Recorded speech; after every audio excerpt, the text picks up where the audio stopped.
इस कार्यक्रम के पुण्यार्चक हैं गुणायतन परिवार। जीवन में आनंद भरता है। एक बार जब मैं ऐसी चर्चा कर रहा था तो एक भाई ने पूछा, क्या महाराज धर्म से हमारी समस्याओं का समाधान हो जाएगा? मैंने उलट करके पूछा कि ऐसा क्या है, धर्म के अलावा ऐसा क्या है जिससे हमारी समस्याओं का समाधान हो? धर्म वह तत्व है जो हर समस्या का समाधान देता है। धर्म में समाधान है और अधर्म में समस्या। सवाल है, धर्म से हमारे जीवन की मूलभूत समस्याओं का समाधान कैसे निकलेगा? क्या धर्म हमें रोटी दे देगा? धर्म हमें कपड़ा दे देगा? धर्म हमें मकान दे देगा? आपका भी सवाल है। मैंने कहा, धर्म रोटी भले न दे, कपड़ा भले न दे, मकान भले न दे, पर संतुष्टि जरूर देगा। और तुम्हारे पास सब कुछ हो और संतुष्टि ना हो तो सब कुछ के होने पर भी सब व्यर्थ है। और कुछ भी ना हो और संतुष्टि हो तो तुम सबसे बड़े समर्थ हो।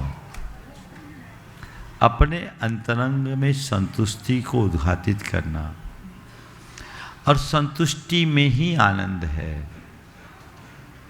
देखिए, एक शब्द है सुख और एक शब्द है दुख। सुख दुख आते जाते हैं। जो सुखी होगा वो दुखी भी होगा। हम लोग सुखी कब होते हैं? बोलो, जब अपने अनुकूल हो जाए, और जब अपने अनुकूल ना हो तो दुखी हो जाए।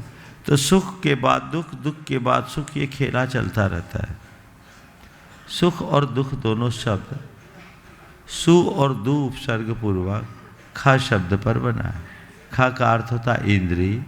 जो हमारी इंद्रिय चेतना को सु यानी अनुकूल लगे उसका नाम सुख, और जो कु यानी प्रतिकूल लगे उसका नाम दुख। और इंद्रिय चेतना हमारे मन के ऊपर डिपेंड करती है। जब तक चीज़ें मन के अनुकूल होती है वो हमें सुखकर प्रतीत होने लगती है, और मन के प्रतिकूल हो जाए तो वही सुख दुख में परिवर्तित हो जाता है ना? आपको जोरदार भूख लगी और सामने वाले ने प्रेम से खिलाया और रसगुल्ला खाने को मिल गया, सुख लगेगा कि नहीं? बोलो। हाँ, रसगुल्ला खाने में मज़ा आया, सुख मिला। पहला रसगुल्ला खाया, सुख मिला। दूसरा खाएंगे और मिलना चाहिए, तीसरा खाए और मिलना चाहिए, चौथा खाए और मिलना चाहिए, पांचवा खाए और मिलना चाहिए। क्या होता है? क्या होता है? बोलो, अनुभव बताओ। हाँ, क्या हुआ? घट गया। तो रसगुल्ला खाने से सुख मिला, तो जितना रसगुल्ला खाओ उतना सुख बढ़ना चाहिए। घटा क्यों? और बताओ, पेट भर जाने के बाद अगर कोई कहे एक पीस और, तब क्या बोलोगे आप? नहीं भैया अब नहीं। अरे ले तो लो। नहीं भाई माफ करो, अब तो उल्टी हो जाएगी। अभी तक सुलटी हो रही थी, अब ये उल्टी क्यों? रहस्य खोजिए। सुख रसगुल्ले से नहीं मिला, सुख भूख के प्रतिकार से मिला। जो जो भूख, जितनी भूख उतना रस। जैसे जैसे भूख कम हो गई रस भी घटते गया, है ना?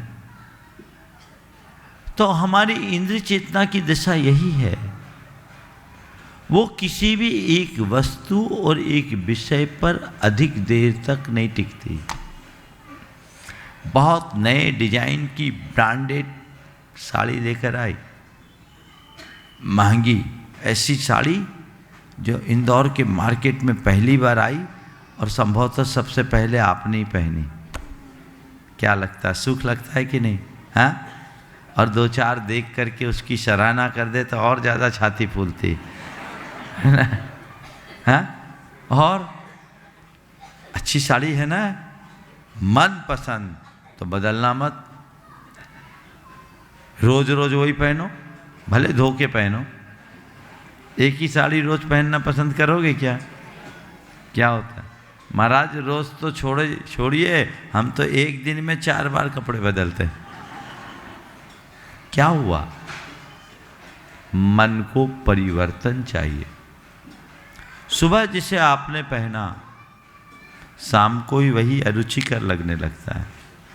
सुबह जो भोजन आपने किया, रुचि से किया, अपनी पसंद से किया, आपने कह कर के बनवाया और करते समय आपने उसकी जी भर के प्रशंसा भी की, और शाम को वही रख दे थाली पे, तो ये क्या सवेरे की वही चीज़ें रख दी। जो सुबह सुख का कारण था वही शाम को दुख का कारण क्यों बन गया? इंद्रिय विषयों की यही एक सीमा है। जो एक सीमा तक सुखकर प्रतीत होते हैं, संदर्भ बदल जाने पर वही दुख का कारण बन जाते हैं, और संसारी प्राणी ऐसी सुख और दुख के द्वंद्व में झूलता रहता है। लेकिन सुख और दुख से ऊपर का शब्द है आनंद। कौन सा शब्द है? आनंद का मतलब क्या होता है?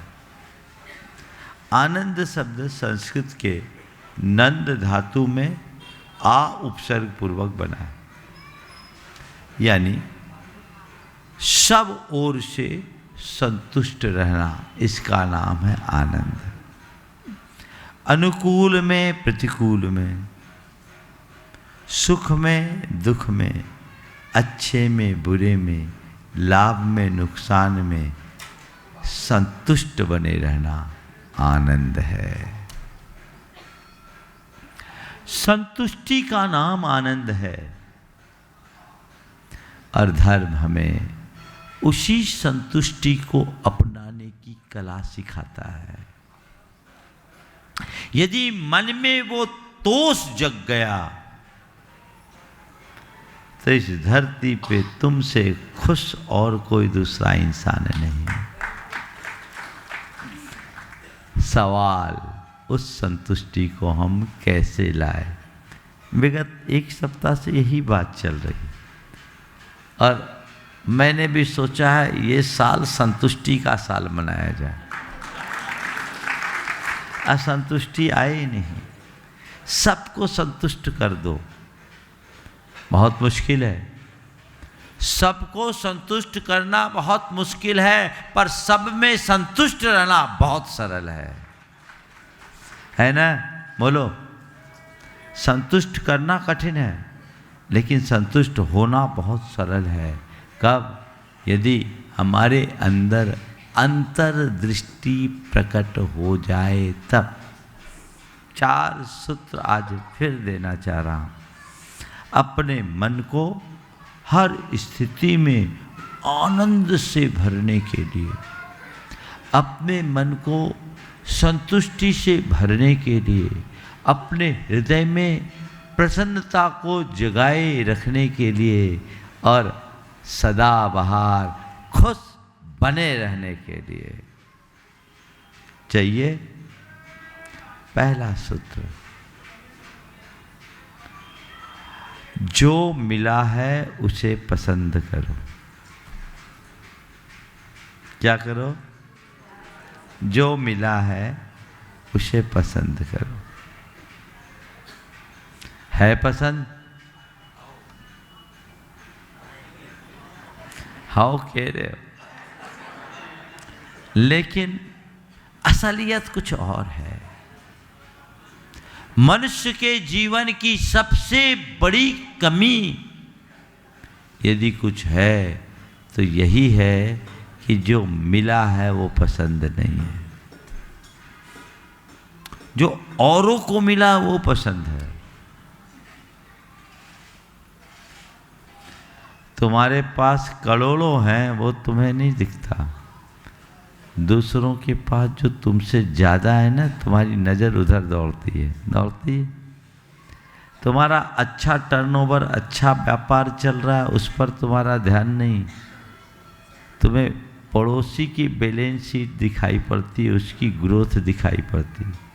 तुम्हारा आलीशान मकान है, उससे तुम्हें संतोष नहीं, तुम्हारे पड़ोसी का मकान अब पॉश एरिया में आ गया है और तुमसे कहीं ज़्यादा सुंदर है, उसकी तुम्हें तकलीफ़ है। तुम्हारे पास बढ़िया गाड़ी है, इसकी तुम्हें कोई संतुष्टि नहीं, सामने वाले ने मर्सिडीज खरीद रखा है, वो तुम्हें पसंद है ना। मनुष्य के जीवन की सबसे बड़ी दुर्बलता, जो उसके पास है वह उसे पसंद नहीं। गुरुदेव कहते हैं, जो पाता है सो भाता नहीं, जो भाता है सो पाता नहीं, इसीलिए सुख साता नहीं। क्या है? जो पाता है सो भाता नहीं, जो भाता है सो पाता नहीं, इसीलिए सुख साता नहीं। है ये हकीकत। अब सुख साता चाहिए तो क्या करना है? जो पास में है उसको देखो और वही तुम्हारा है। जो मनुष्य उससे सुखी नहीं जो उसके पास है, वो उससे सुखी नहीं हो सकता जिसे वो चाहता है, तीन काल में नहीं, क्योंकि जब वो पालेगा तो वो छूट जाएगी, कोई और दुख ले। इसे बदलिए, अपनी धारा को बदलने की कोशिश कीजिए। संतोष का मूल मंत्र यही है, अपनी स्थिति में प्रसन्न रहना। जो मेरी स्थिति है उसमें मैं खुश हूं, मेरे लिए वो पर्याप्त है। ऐसे पर्याप्त की कोई सीमा नहीं। सब लोग सोचते पर्याप्त, मैं कहता हूं प्राप्त को पर्याप्त समझोगे तभी पर्याप्त है, बाकी पर्याप्त तो कुछ नहीं।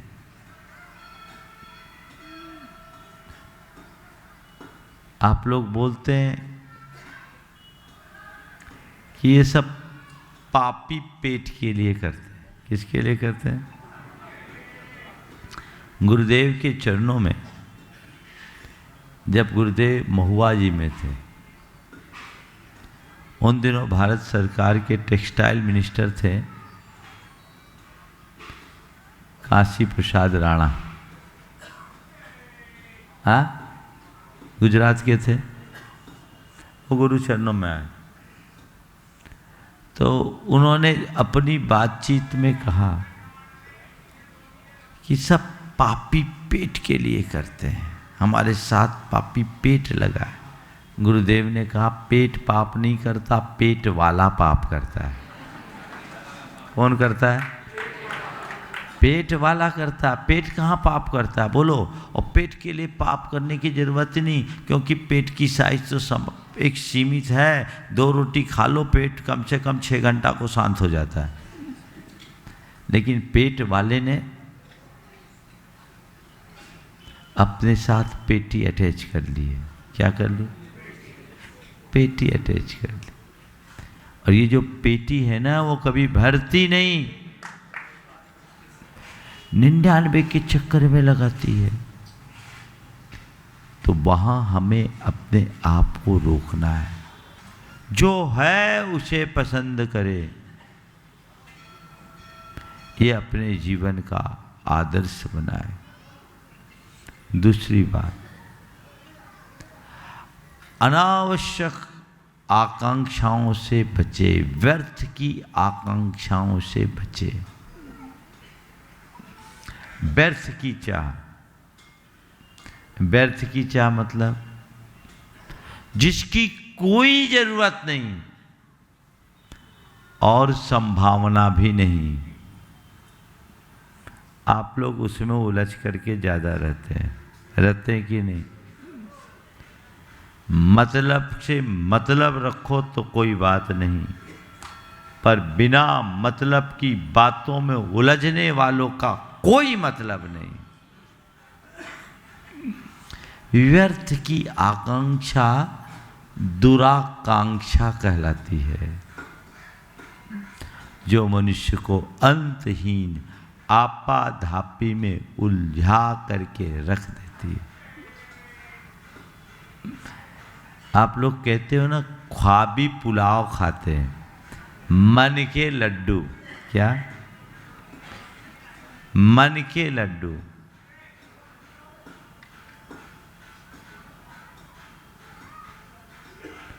हम उसकी तरफ ध्यान दें, बिना मतलब की बातों में हम अपने आप को न उलझाएं।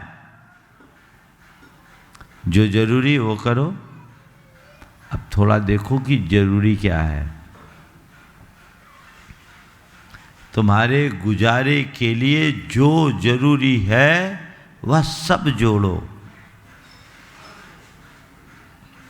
पर जो गैर जरूरी है उससे अपने आप को अलग करो। अगर आप कागज पेन लेकर के बैठोगे तो पाओगे कि आपकी दिन भर की जो मशक्क़त है वो ज़रूरत के लिए कम, बिना ज़रूरत के ज़्यादा है। एक लिस्ट बनाना आज बैठ के कि मैं जो कुछ भी करता हूँ उसमें ज़रूरी क्या क्या है। अपने अपने परिवार का पेट पालने के लिए कितना ज़रूरी है, उतना कमाने के लिए कितना समय देना ज़रूरी है, उतना दे दो। ठीक है? इसके बाद जो आप कर रहे हो क्या वो ज़रूरी है? अपने जीवन के निर्वाह के लिए, अपने परिवार के निर्वाह के लिए जितना ज़रूरी है उतने के लिए प्रयत्न करना। चलता है वो हमें परेशान नहीं करता, क्योंकि उसके लिए बहुत ज़्यादा प्रयत्न की ज़रूरत नहीं है। कदाचित थोड़े ज़रूरतमंदों की पूर्ति करने के लिए भी हमें ज़्यादा प्रयत्न करने की ज़रूरत नहीं है। दूसरे शब्दों में कहूँ तो पेट भरने की चिंता करो, पेटी भरने का प्रयत्न मत करो। आप किसके पीछे परेशान हो? पेट के पीछे या पेटी के पीछे? बोलो। हाँ, पेटी के पीछे ना, ये पेटी ही परेशान करती, ये पेटी ही परेशान करती। एक बार मुझसे किसी ने पूछा कि महाराज जी, जैसे यहाँ हम लोगों को ताले लगाने पड़ते हैं, क्या स्वर्गों में भी ताले लगते हैं? क्या स्वर्गों में भी ताले लगते हैं? तो हमने कहा मनुष्य को भी ताले की जरूरत नहीं थी। पहले मनुष्य भी ताला नहीं लगाता था, जब तक वह अपने पेट तक सीमित था। भूमि के युग में कोई ताला लगाने की जरूरत नहीं थी, लेकिन जब से उसने अपने साथ पेटी अटैच कर ली तो ताला लगाना पड़ गया। स्वर्ग में पेटी की कोई व्यवस्था नहीं है, इसलिए ताले की ज़रूरत नहीं है। मैं आपसे कहता हूँ, जिस दिन तुम्हारी पेटी छूट जाए समझ लेना तुम्हारा जीवन स्वर्गमय हो गया। पेटी की कोई साइज नहीं है, वो 99 के चक्कर में उलझाता है। उलझाता है कि नहीं? 99 का फेर जानते हो? आचार्य ज्ञान सागर महाराज ने एक बहुत अच्छी कहानी लिखी। ज्ञान सागर जी महाराज महान दार्शनिक थे, बहुत बड़े साहित्यकार थे। उन्होंने वीरोदय, जयोदय, देवोदय जैसे महान महान महाकाव्य लिखे, जो बड़े बड़े विद्वानों के लिए भी गम नहीं है। वहीं कर्तव्य पथ प्रदर्शन जैसी एक ऐसी साधारण कृति लिखी जो आम जनों के जीवन के लिए भी बहुत बड़ा पथ प्रशस्त करती है। उसमें 84 आख्यान, वो 84 के चक्कर से पार लगाने वाले। उसमें एक कहानी 99 का फेर आज याद आ गई, सुना देता हूँ। एक सेठ था, अपार धन का स्वामी, लेकिन इसके बाद भी विगत कुछ दिनों से सो नहीं पाता था। उसकी धर्मपत्नी उसकी इस बेचैनी को देखकर बड़ी परेशान रहती। एक दिन उसने अपने पति से कहा, अपने पास इतना सब कुछ है, इसके बाद भी आप इतने परेशान रहते हो, आप इतने परेशान क्यों रहते हो? अपने से अच्छा तो बाजू का सुखिया है, जो रोज 6-8 घंटे मजदूरी करता है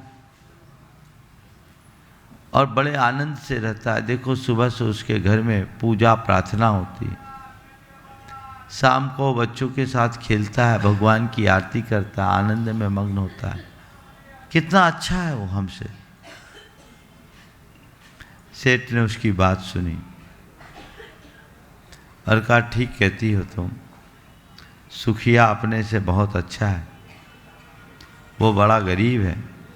एक काम कर, अपने को उसकी मदद करनी चाहिए, और ये मैं पोटली उसको तुम्हें देता हूँ, ये रात अंधेरे में उसके आंगन में डाल देना, कुछ दिनों बाद मैं तेरे सवाल का उत्तर दूंगा।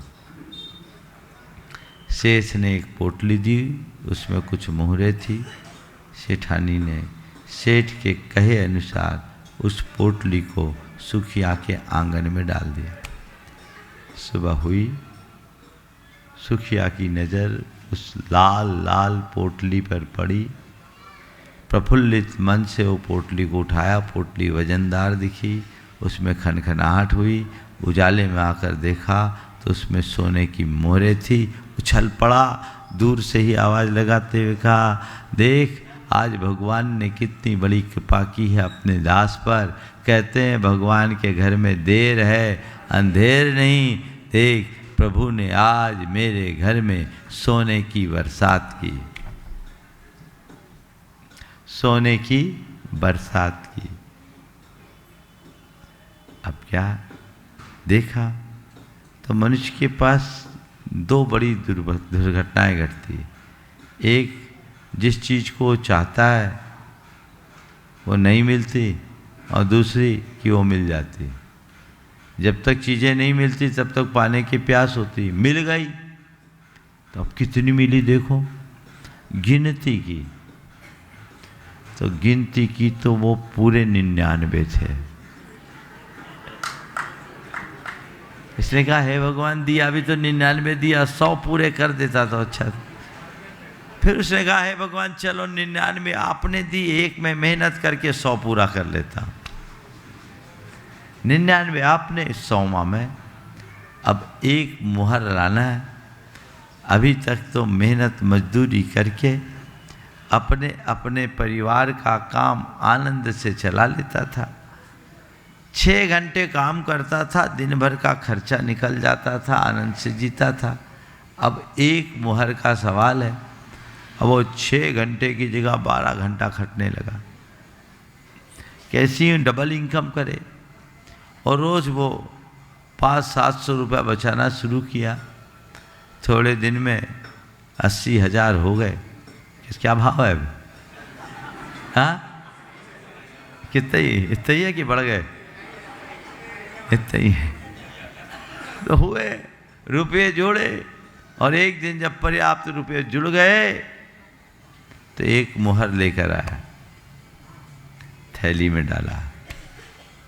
बहुत खुश हुआ, आज मैंने 99 को 100 में बदल दिया। फिर सोचा, ये कीमती मुहरे रखूंगा कहाँ? कोई भी डाक डाल देगा। एक तिजोरी लाया जाए। अब तिजोरी भी बढ़िया मजबूत तिजोरी हो। मार्केट में गया, पता लगा तिजोरी की कीमत 50,000 थी। अब 50,000 जोड़ूं तब तो तिजोरी आए। और वही 12 घंटे की मेहनत फिर शुरू। अब न सुबह से पूजा के पाठ, न शंख की ध्वनि, न शाम को आरती और उसके घंटे का नाद, न बच्चों के साथ किरकिरियाँ और न घर में हंसी न खुशी। वो जैसे तैसे मेहनत मजूरी करके 50,000 जोड़े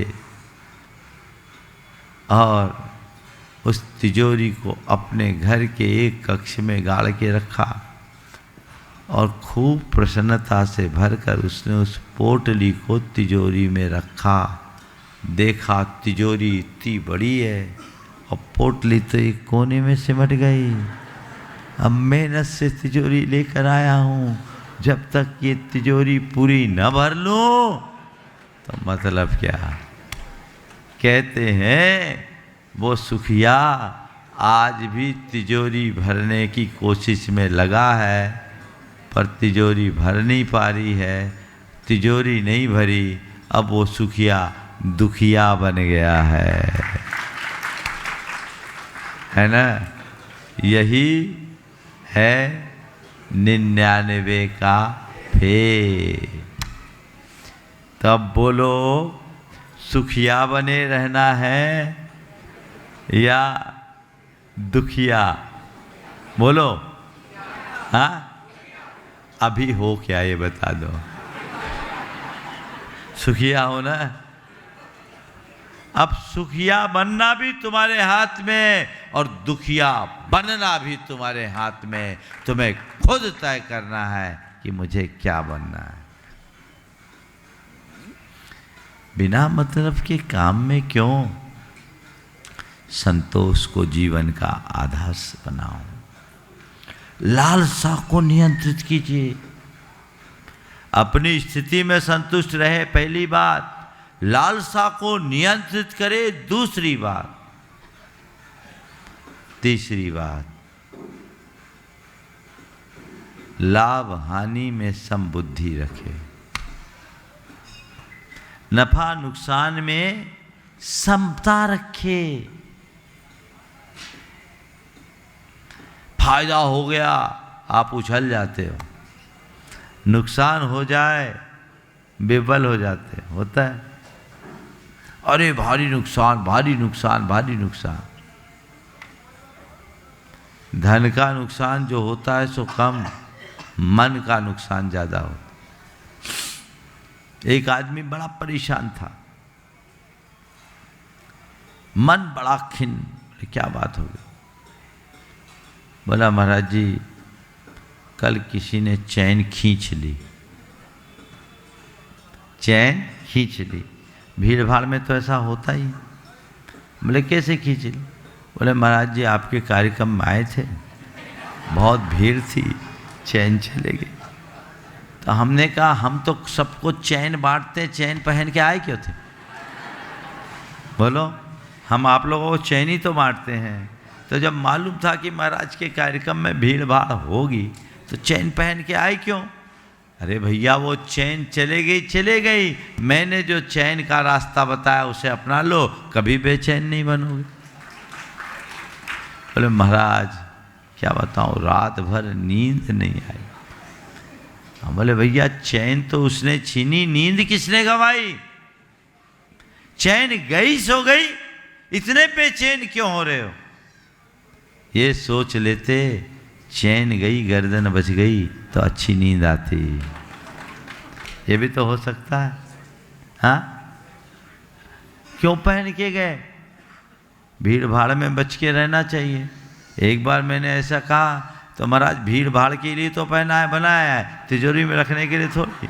भीड़ देखेगी तब तो मजा है। तो भैया झेलो, चले गई तो चले गई। ये सोच लो जाना था तो चले गई, फिर ले आएंगे। बहुत मुश्किल होती है। मनुष्य के मन की आसक्ति उसे परेशान करती है। उसे नियंत्रित करे। लाभ हानि में समता रखना तो दूर की बात, नुकसान को झेलना तो दूर की बात, मन चाहा फायदा होने पर भी लोग परेशान होते कि नहीं? मन चाहा फायदा हुआ तब भी परेशान। एक बार एक दंपति मेरे पास, पति बड़ा उदास सा था। मैंने पूछा क्या बात? बोले महाराज ₹1,00,000 का घाटा हो गया, 1,00,000 का नुकसान हो गया। धर्मपत्नी बाजू में बैठी थी। महाराज इनकी बात छोड़ो, ये नहीं कहते कि 2,00,000 का फायदा होगा। महाराज इनकी बात छोड़ो, ये तो ऐसे ही बोलते रहते, ये नहीं कहते कि 2,00,000 का फायदा हो गया। मैं चकराया, मामला क्या है? पति कह रहा 1,00,000 का नुकसान हो गया और ये कह रही 2,00,000 का फायदा हो गया। मैंने कहा क्या मामला है? ये घटना 2004 की। मैंने कहा क्या मामला? बोला महाराज कल ही 1,500 के खरीद का चना 1,900 के भाव बेचे, सो 2,00,000 का फायदा हुआ। सुखी रहोगे, कभी दुखी नहीं बनोगे। और चौथी बात, होड़ और प्रतिस्पर्धा से बचो। होड़ दौड़ है, दौड़ाएगी। आज सब होड़ में जी रहे हैं, प्रतिस्पर्धा में जी रहे हैं, इसलिए परेशान है। हम खुद को आगे बढ़ाएं, इसमें कोई परेशानी नहीं, पर उससे आगे बढ़े इसमें सिवाय परेशानी के और कुछ नहीं। वो जहां तक पहुंचा मुझे वहां जाना है, उससे आगे जाना है। क्यों? अपने आप को दुखी बनाना है तो होड़ की दौड़ में लगो, और अपने आप को सुखी बनाना है तो अपने में रमो। आगे बढ़ने का निषेध नहीं, लेकिन अपना टारगेट खुद को बनाओ, किसी और को अपना टारगेट मत बनने दो। न किसी को टारगेट बनाओ, न किसी के टारगेट बनो। अपनी गति से चलो, आनंद रहेगा। आप गाड़ी चला रहे, अपनी स्पीड में चल रहे, अपनी मस्ती में चल रहे, ड्राइविंग का आनंद ले रहे हैं। कोई आ रही है, जा रही है, दूसरी गाड़ियां, हमको उनसे कोई मतलब नहीं। कोई हमें ओवरटेक करे या कुछ, किसी ने साइड मांगा, हमने साइड दिया, चल दिए, मस्ती है। लेकिन गाड़ी चला रहे हैं, किसी ने आपको ओवरटेक किया, अरे इसने मुझे ओवरटेक किया, अब मैं इसको ओवरटेक करता हूं। फिर क्या करोगे? अब गाड़ी दबाओगे, जैसे तैसे उसको ओवरटेक किया, तब तक कोई दूसरा आके तुम्हें ओवरटेक कर दिया, इसने कर दिया, अब मुझे इसको ओवरटेक करना है, फिर मुझे उसको ओवरटेक करना है। ओवरटेक के चक्कर में कोई तुम्हें अटैक कर दिया तो गए। हुआ? अब बताओ आनंद कब रहता है? जब अपनी मस्ती में चलते हो तब, या दूसरे को टारगेट बना करके चलते हो तब? बोलो। अपनी मस्ती में ना, तो आज से तय कर लो, मुझे होड़ से मुक्त हो करके जीना है, प्रतिस्पर्धा से बच करके चलना है। यदि ये चारों बातें आपने आत्मसात कर ली तो आपका जीवन धन्य हो गया, ऐसा समझ लेना। फिर जीवन में किसी प्रकार की कोई कमी और कोर कसर शेष नहीं बचेगी। आज इस यहाँ का दूसरा दिन, और आज बड़ा आनंद का दिन। रामा शाह के अतिशयकारी नेमिनाथ भगवान के दरबार में आज सब लोगों ने आनंद लिया। और मुझे ये तो संयोग बना, मैंने तो सहज भाव से अभिषेक शांति धारा का आप सबको निर्देश दिया था। आज मालूम पड़ा कि अपने स्थापना के 183 वर्ष बाद पहली शांति धारा हुई। और इंदौर वालों के लिए एक और योग, आज वहाँ ट्रस्ट कमेटी और सभी भक्तों की सम्मति से हमने, कर दूं घोषणा, आज ये तय हुआ है कि अब प्रत्येक माह की पूर्णमासी को भगवान नेमिनाथ पर महामस्तकाभिषेक होगा, शांति धारा होगी। समझ गए? अब 13 तारीख को, परसों ही है ना पूर्णमासी, भावना भाव अगर होना होगा तो हो जाएगा। अभी मैं कुछ कहूँगा नहीं, लेकिन होना होगा तो हो जाएगा, हम रहें या न रहें।